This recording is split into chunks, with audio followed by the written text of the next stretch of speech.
Hi viewers, welcome to our channel. আমরা একটা ছোট্ট ভিডিও নিয়ে তোমাদের সামনে ফিরে এসেছি। ডব্লিউবিসিএস এক্সিকিউটিভ মেইন এক্সামিনেশন 2023 যেটা হবে কলকাতাতে 16, 17, 18, 20 আগস্ট 2024 সালে। যারা যারা এই অ্যাডমিট কার্ড ডাউনলোড করতে চাও তারা পাবলিক সার্ভিস কমিশনের ওয়েবসাইট থেকে 8ই আগস্ট 2024 থেকে ডাউনলোড করতে পারো। যারা যারা ডব্লিউবিসিএস এক্সিকিউটিভ মেন 2023-এর জন্য সফল হয়েছ তাদেরকে আমাদের চ্যানেলের পক্ষ থেকে অনেক অনেক শুভকামনা রইল।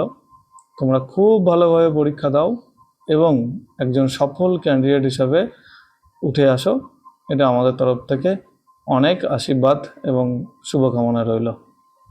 এই ছোট্ট চ্যানেলের মাধ্যমে যদি তোমরা উপকৃত হও এবং এই দেওয়া তথ্যগুলি যদি তোমাদের কাছে খুব ভালো লাগে তাহলে তোমরা ভিডিওটাকে একটু শেয়ার করো, ভালো লাগলে সাবস্ক্রাইব করো এবং কমেন্ট করো।